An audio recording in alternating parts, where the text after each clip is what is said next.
আপনার জীবনে 50টা হজ করতে পারেন, 50 বার বাইতুল্লাহ যেতে পারেন, একবারের হজও আল্লাহর দরবারে কবুল হবে না। ওয়াইলুল লিল মুতাফফিফিন, যারা ওজনে কম দেয় তাদের জন্য ওয়াইল, তাদের জন্য জাহান্নাম, তাদের জন্য দুর্ভোগ। বলেন নাউজুবিল্লাহ। তুমি ওজনে কম দিবা, বাড়ি গাড়ি করবা। শোনো, দুনিয়াতে যতদিন বেঁচে থাকো, সুখে থাকো না দুঃখে থাকো আমি জানি না, তুমি মৃত্যুর পর তোমার জন্য জাহান্নাম অপেক্ষা করছে। মৎস্য ব্যবসায়ী যিনি মাছ লালন পালন করেন, উনি অনেক সময় খাবার দেয় আর মাছ এটা কি করে, গিলে ফেলে। এভাবে খাবার দিতে দেখেছেন আপনারা? হ্যাঁ, খাবার দিতে দেরি, গিলতে দেরি হয় না। এখন খাবার দিল মালিকে, মাছ এদিক সেদিক চলে গেল, খাবার নিতে পারবে না, খাবার চলে যাবে পুকুরের নিচতলায়। ওয়াজের ময়দানে এসে যদি কেউ ভোট খায়, কেউ বাদাম খায়, কেউ ওদিক সেদিক তাকায়, তাহলে বক্তা যিনি ইনি ওয়াজ করতেই থাকবেন, এই ওয়াজ আপনার আমার কোনো কাজে আসবে না। সূরাতু বানী ইসরাঈল, এই সূরা নাজিল হয়েছে মক্কাতুল মুকাররমায়। এই সূরাটি কোরআনুল কারীমের ধারাবাহিক 17তম সূরা। এই সূরার 35তম আয়াত আমি আপনাদের সামনে তিলাওয়াত করেছি। কোনো আনুষঙ্গিক কথা বাদ দিয়ে, ভূমিকা ছাড়াই আমি আমার মূল আলোচনায় চলে যাব।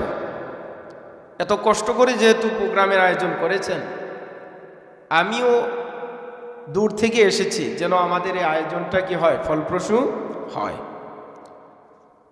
আল্লাহ তাআলা যদি তৌফিক দান করে সূরা বানী ইসরাঈলের 25 নম্বর আয়াত থেকে কথা বলবো ইনশাআল্লাহ। এই সূরাতু বানী ইসরাঈলের 25 নম্বর আয়াতে আল্লাহ তাআলা কি বলেছেন? প্রথমত আয়াতের অনুবাদ। আল্লাহ বলেন, ওয়া আউফুল কাইলা ইদা কিলতু, যখন তোমরা কোনো বস্তুকে পরিমাপ করো, ওজন করো, তখন এটাকে পূর্ণভাবে ওজন করো, সঠিকভাবে কি করো, ওজন করো। তোমার কাছ থেকে 1 কেজি নিবে, 1 কেজি তুমি তাকে মেপে দিবে, তার থেকে কম দিবে না। এটা কার নির্দেশ? যদি কম দাও এটা হারাম, কম দাও এটা কি হারাম, তাহলে কম দেওয়ার কোনো সুযোগ নাই। এখন আসুন, আমাদের দেশের ব্যবসায়ীরা মাফে কম দেয় কিনা বলেন? আমাদের দেশের অনেক ব্যবসায়ী আছে ভালো, সঠিক ওজন দেয়, সঠিক ওজন দিয়ে বিক্রি করে। এমন ব্যবসায়ী কি ওয়াহেদপুর বাজারে নাই? আবার ওজনে কম দেয়, কারচুপি করে, এমন ব্যবসায়ী আছে কিনা? এমন ব্যবসায়ীর সংখ্যা কম না বেশি বলেন তো? অনেক বেশি।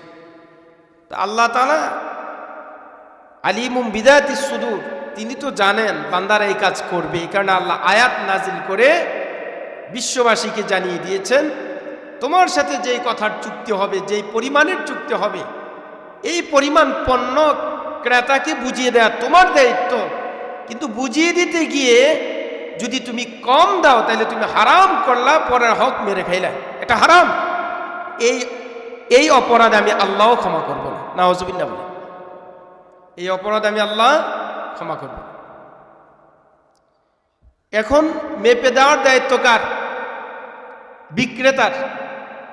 এখন কোথায় কারচুপি করে দেখেন, আমার দেশের যত প্যাকেটজাত জিনিস আছে, লবণ বলেন, আটা বলেন, আরও অন্যান্য যত জিনিস আছে, গায়ে লেখা থাকে 500 গ্রাম, গায়ে লেখা থাকে 1 কেজি, কিন্তু ওজন দিবেন 500 গ্রামটা হবে 450 গ্রাম, 1 কেজিটা হবে 900 গ্রাম। হয় কিনা বলেন?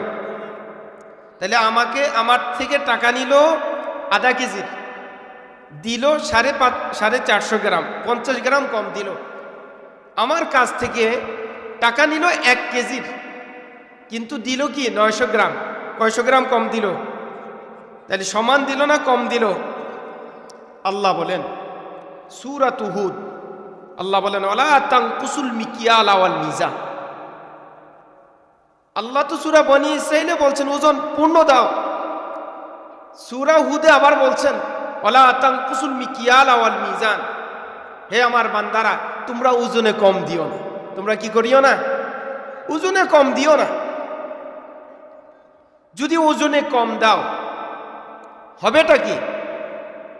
রব্বুল আলামিন গোটা জগতের জন্য যুগে যুগে মানুষের হেদায়েতের জন্য নবী প্রেরণ করেছেন। কি প্রেরণ করেছেন? নবী রাসূল প্রেরণ করেছেন। আগের জমানায় প্রতিটা গোত্রে গোত্রে নবী ছিল, প্রতিটা পাড়া মহল্লায় নবী ছিল, প্রতি গ্রামে গ্রামে আল্লাহ নবী পাঠাইতেন। আর একজন কেন্দ্রীয় নবী থাকতেন, সকল নবীরা এই নবীর অধীনে থেকে কাজ করবে। এই ছিল আগের নিয়ম। হযরত দাউদ আলাইহিস সালামের উপরে কিতাব নাযিল হয়েছে, জবুর। হযরত মুসা আলাইহিস সালামের উপরে তাওরাত কিতাব নাযিল হয়েছে। হযরত ঈসা আলাইহিস সালামের উপরে ইনজিল কিতাব নাযিল হয়েছে। আমাদের নবী মুহাম্মদুর রাসূলুল্লাহ সাল্লাল্লাহু আলাইহি ওয়াসাল্লামের উপরে কোরআনুল কারীম নাযিল হয়েছে। কিন্তু এর আগে যত নবী ছিলেন, হযরত ইব্রাহিম আলাইহিস সালাম সহিফা নাযিল হয়েছে, হযরত শীস আলাইহিস সালাম সহিফা নাযিল হয়েছে, আসমানি কিতাব। কিন্তু একই কিতাব, একই শরীয়তের অধীনে অনেক নবী রাসূলরা কাজ করতেন। তারা প্রতি মহল্লায় মহল্লায় গিয়ে কাজ করতেন। কিতাব ওই যে এক নবীর উপরে নাযিল হয়েছে, ওই কিতাব, ওই শরীয়ত। কিন্তু পরবর্তীতে আল্লাহ তাআলা বিশেষ আসমানি 4টা কিতাব নাযিল করেছেন 4 নবীর উপরে। তখনকার একাধিক কোনো নবী ছিল না, শুধু হযরত মুসা আলাইহিস সালামকে সহযোগিতা করার জন্য আল্লাহ তাআলা ওনার ভাই হযরত হারুন আলাইহিস সালামকে নবী বানিয়েছিলেন। সুবহানাল্লাহ বলে। ঠিক তেমনি ভাবে মাদিয়ান একটি শহরের নাম, একটি দেশের নাম। হযরত মুসা আলাইহিস সালামের দেশ হলো মিশর। হযরত মুসা আলাইহিস সালাম মিশর থেকে হিজরত করেছেন মাদিয়ানে। মাদিয়ানে যিনি নবী ছিলেন ওনার নাম ছিল হযরত শুআয়ব আলাইহিস সালাম। নাম কি?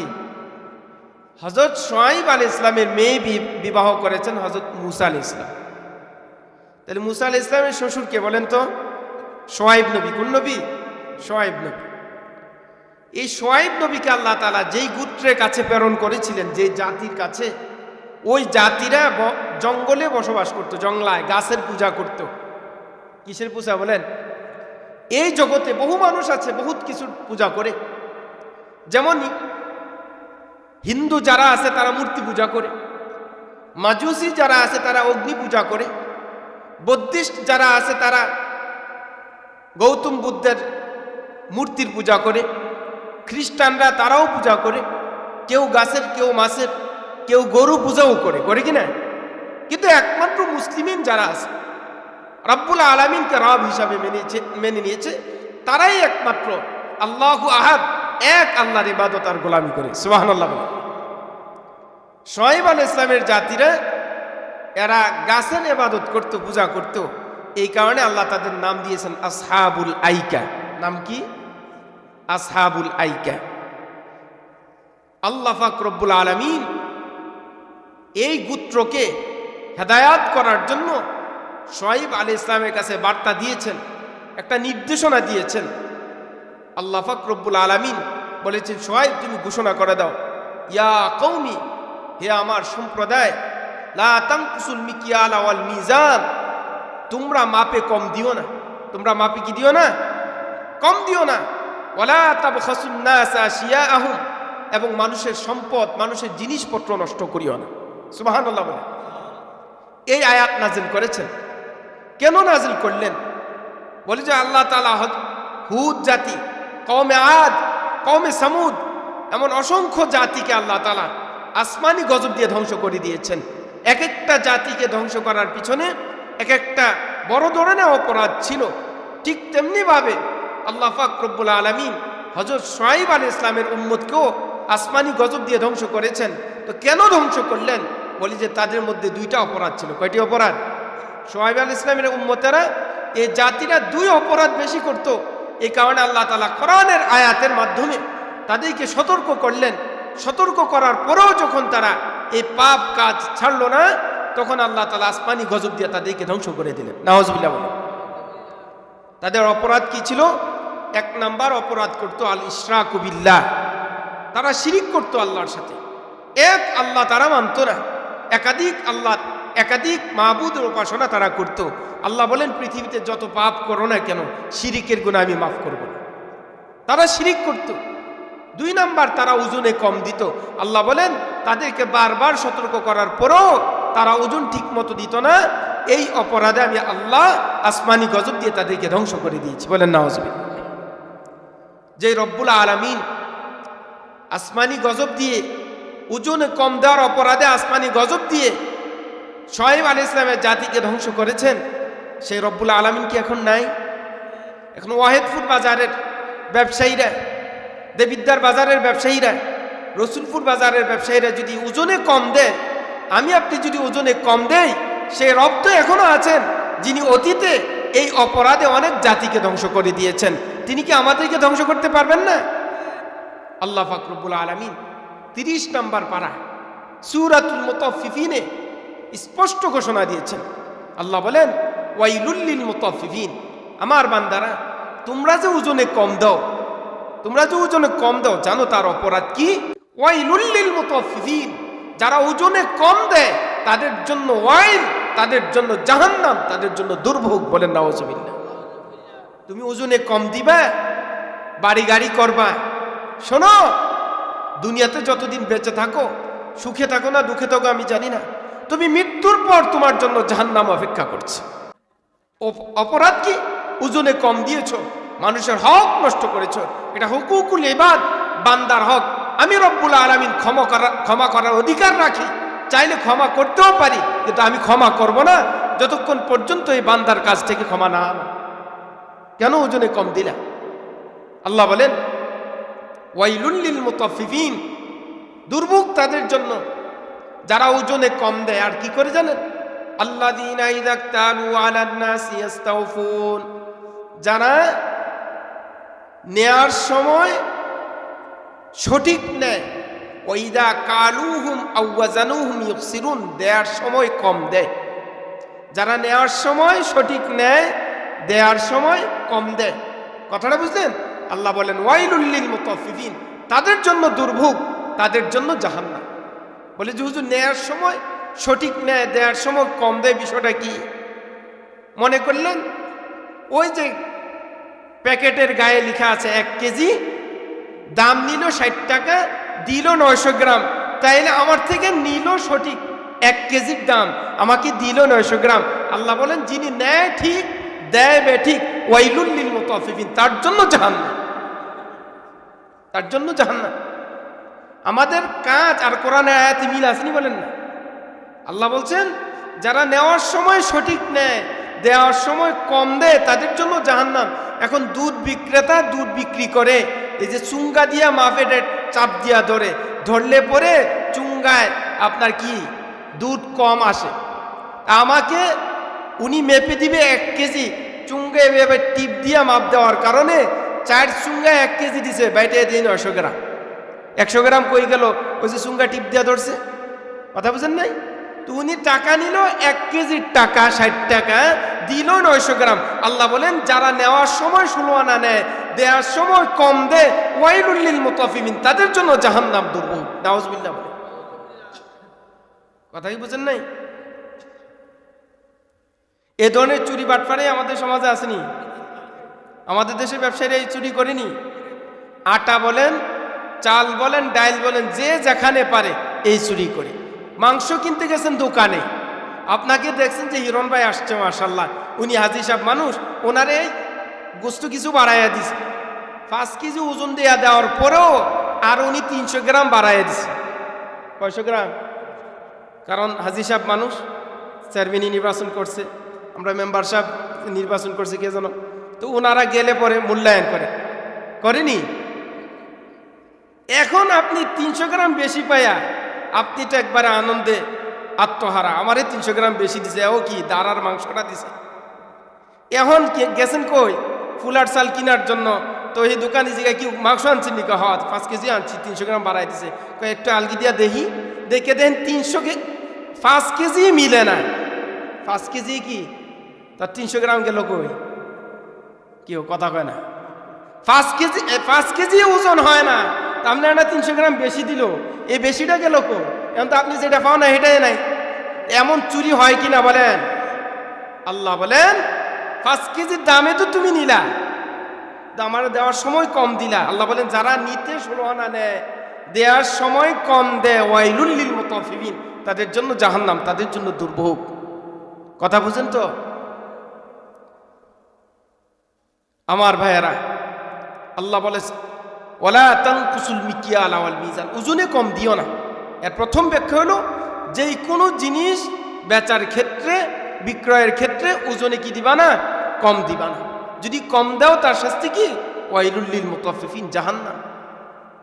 ঠিক তেমনি ভাবে প্রতিটা কাজে প্রতিটা জিনিস ওজনের ক্ষেত্রে দেখবেন আমাদের দেশে অনেকে কি করে, কম দেয়। আবার অনেকে কি করে, আল্লাহ তাবখাসুন নাস আশিয়াহুম, আল্লাহ বলেন মানুষের জিনিস নষ্ট করো না। পেঁয়াজ বাজারে কত, 90 টাকা কেজি। অন দেখতেছে পেঁয়াজ কি করে, গুদামজাত করে কিনা, গুদামজাত করে রেখে দেয়। কতক্ষণ পরে দেখবেন যে 100 টাকা কেজি। ঘটনা কি, বলে যে মাল নাই, কি নাই, চালান নাই। এখন এই যে মাল আটকিয়ে রেখে দাম বর্ধন করা, এটাকে বলা হয় কি, গুদামজাত করা, সিন্ডিকেট। এই সিন্ডিকেট করে যে আপনি বেশি মূল্যে বিক্রি করলেন, এটা আপনি অন্যায় করলেন, জুলুম করলেন। রাসূল বলেছেন ইত্তাকি দাওয়াতাল মাজলুম, এই জুলুম থেকে বেঁচে থাকো, মাজলুমের বদদুয়া থেকে বেঁচে থাকো। কারণ যদি তোমার এই জুলুমের কারণে মাজলুম যদি একটা আহ করে, তো আল্লাহ পাক রব্বুল আলামিনের কাছে এই আহটা কি হয়ে যাবে, কবুল হয়ে যাবে, তোমার ব্যবসা ধ্বংস হয়ে যাবে। লা হিজাবা বাইনাহু ওয়া বাইনাল্লাহ, মাজলুম যখন আহ করে তখন এই আহ শব্দ আল্লাহর কাছে পৌঁছে যায়, তার মধ্যে কোনো পর্দা থাকে না, আল্লাহ পর্যন্ত ডাইরেক্ট পৌঁছে যায়। নাউজুবিল্লাহ বলে। আমাদের দেশে সিন্ডিকেট আসেনি, তাহলে সিন্ডিকেটও আছে, ওজনেও কম দেয় এমন ব্যবসায়িকও কি আছে। আপনাদের খারাপ লাগতেছে নি? এখন আসুন, এই ওজনে কম দিয়ে এই লোক বাড়ি গাড়ি নারী অর্থ সম্পদ অনেক কিছু করছে, অনেক কিছু করছে। করার পরে এখন বলে যে শেষ বেশ বায়তুল্লাহতে একটু সফর দিয়ে করতে গে, কাবা করে যাই লাব্বাইক আল্লাহুম্মা লাব্বাইক বলি। তখন কি করে, এই পাপ মোচন করার জন্য জীবনের একটা মুহূর্তে গিয়ে ব্যবসা বাণিজ্য ছেলে মেয়েদেরকে বুঝিয়ে দিয়ে এখন উনি যায় পাপের মাফান্ত কোথায়, মক্কায় যায় কিনা। বহু ব্যবসায়ীরা যায়নি, 2 নাম্বারই ব্যবসা করে উনি মক্কায় যায়, লাব্বাইক আল্লাহুম্মা লাব্বাইক। আল্লাহ কয় ফিসামাত, তুই আমার কাছে আইসিস লাব্বাইক কইতি, কার টাকা নিয়ে আইসস, কার হক মেরে আইসস, এটি আগে সুদ করে দিয়া এরপরে লাব্বাইক কইস। মক্কায় কন লাগতো না, তৌফিক না থাকলে মসজিদে বইয়ে ক আমি আল্লাহ কম লাব্বাইক ইয়া আবদি, সুবহানাল্লাহ। বহু ব্যবসায়ীরা আসেনি, মক্কায় যায়। তো মক্কা যায় কি করে, হজরা আসওয়াদে সুমা দিলে হুজুরের থেকে শুনছে পিছনে সব গুনাহ মাফ। সব গুনাহ কি, তো উনি তো ব্যবসা করে মাফে কম দেয়, আর কয় জীবনে তো একটা হজ কইরামে যায় করে কোথায়। তো এখন যে মাফে কম দিতে দিতে 50 বছর 40 বছর ব্যবসা করছে, কইরা শেষমেশ গেছে কোথায়, বায়তুল্লাহ, মক্কায় গেছে হজ করার জন্য। যে বলে লাব্বাইক আল্লাহুম্মা লাব্বাইক, আল্লাহ কি কয়, আল্লাহ লাব্বাইক ইয়া আবদি বলে, হে আমার বান্দা আমি উপস্থিত, তুমি কি আর আইছো কও। আল্লাহ এই কথা বলবে? আল্লাহ বলবে না, তুমি জানো না তুমি কি অপরাধ করেছো, তুমি কি জানো আল্লাহর দ্বীনের জন্য, ইসলামের জন্য, কোরআনের জন্য ময়দানে নেমে বুকের তাজা রক্ত যারা ঢেলে দিয়ে জীবন নিঃশেষ করে দেয়, জীবন বিলিয়ে দেয়, তাদেরকে বলা হয় শহীদ। আমি রাসূল বললাম যে শহীদের গুনাহ আল্লাহ সকল গুনাহ ক্ষমা করে দেয়, কিন্তু আল্লাহ তার ঋণ, তার কর্জ মাফ করবে না, পরে হক থাকলে এই হক মাফ করবে না। চিন্তা করতে পেরেছেন? শহীদের সকল গুনাহ আল্লাহ মাফ করে দিবে। শহীদ কাকে বলে? দেশের জন্য, ইসলামের জন্য, কোরআনের জন্য অকাতরে জীবন দিয়ে দেয়।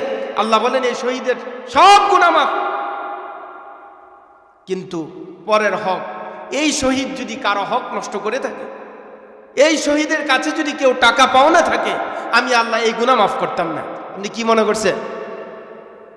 আপনি গেছেন রাষ্ট্রের জন্য, ইসলামের জন্য জীবন দিতে, আপনার গায়ে থেকে এক ফোঁটা রক্ত বেরিয়েছে, আপনি কি বুঝবেন শহীদ হওয়ার মর্যাদা, শহীদ হওয়ার কষ্ট কি বুঝবেন? বুঝবেন না। আল্লাহ বলেন যারা অকাতারি জীবন দিয়া দেয় তাদেরকে আমি ক্ষমা করে দেব, কিন্তু পরের হক নষ্ট করব না। আর তুমি সারা জীবন 40 বছর 50 বছর পরের হক মেয়েরা খাইয়া ওজনে কম দিয়ে ব্যবসা বাণিজ্য করে সমাজের কুটিপতি হইছ, এখন জীবনের শেষ মুহূর্তে আমারে ডাক দাও লাব্বাইক আল্লাহুম্মা লাব্বাইক, এই লাব্বাইক আমার দরকার নাই, যাও আইসু ঘুরা যাও। আল্লাহর একটা ডাকও আল্লাহ তাআলা কবুল করবেন না। এখন আপনার জীবনে 50টা হজ করতে পারেন, 50 বার বাইতুল্লাহ যেতে পারেন, একবারের হজও আল্লাহর দরবারে কবুল হবে না। কেন হবে না? আল্লাহ বলেন যাও তোমার এই 50 বছর ব্যবসায়ী জিন্দিগিতে, তোমার এই 20 বছর ব্যবসায়ীর জিন্দিগিতে যত মানুষের সাথে প্রতারণা করেছো, প্রতিটা মানুষের কাছে কাছে দাঁড়ে দাঁড়ে বারে বারে গিয়ে তার কাছ থেকে মাফ নাও, টাকা দিয়ে হোক, মাফ চেয়ে হোক, যেভাবে হোক তুমি তার কাছ থেকে মাফ নাও, তারপরে বাইতুল্লাহ এসো, তারপরে আমাকে ডাক দাও, আমি আল্লাহ তখনই তোমার ডাকে সাড়া দেবো, এর আগে না। কারণ তুমি আমার বান্দাদের সাথে প্রতারণা করেছো। আসেনি এমন ব্যবসায়ী? আল্লাহ বলেন ওয়াইলুল লিল মুতাফফিফিন, তাদের জন্য দুর্ভোগ যারা নেওয়ার সময় 16 আনা নেয়, দেওয়ার সময় কম দেয়। আর এগুলা কি শুধু ব্যবসায়িকদের মধ্যে? আমাদের সমাজে আজকে থেকে 20 বছর 15 বছর আগেও এই রীতি ছিল। কারো ঘরে যদি লবণ না থাকতো তো এক মহিলা আরেক মহিলা থেকে লবণ আনতো, নিমক দানি দিয়ে মেপে আনতো, আটা আনতো কি না? এখন আটা আনার সময় চাপ দিয়ে দিয়ে টুরি ভর্তি করে আটা আনে, আর দেওয়ার সময় আগলায় কোনো রকম উঁচা করে নিয়ে দিয়ে আসে। এমন বাটফারি মহিলারা করছে কিনা বলেন? লবণ আনার সময় আঙ্গুল দিয়া চেপে চেপে আনে বেশি, আবার দেওয়ার সময় কোনো রকম উঁচু করে নিয়ে দিয়ে আসে, এটাকেও কম দেওয়া। এটাও কি? কারণ আল্লাহ বলছেন আনার সময় 16 আনা আনলা, দেওয়ার সময় কম দিলা। আল্লাহ বলেন ওয়াইলুল লিল মুতাফফিফিন, তোমার জন্য জাহান্নাম। আসেনি এই সমস্ত খাসলতের মহিলা? আসেনি আমাদের সমাজে? আছে। কি করতে হবে? ক্ষমা চাইতে হবে। তাকে আপনি টাকা দিয়া পারেন, যে যেভাবে পারেন, যার সাথে প্রতারণা করেছেন তার থেকে আপনাকে মাফ দিতে হবে, নচেত আল্লাহ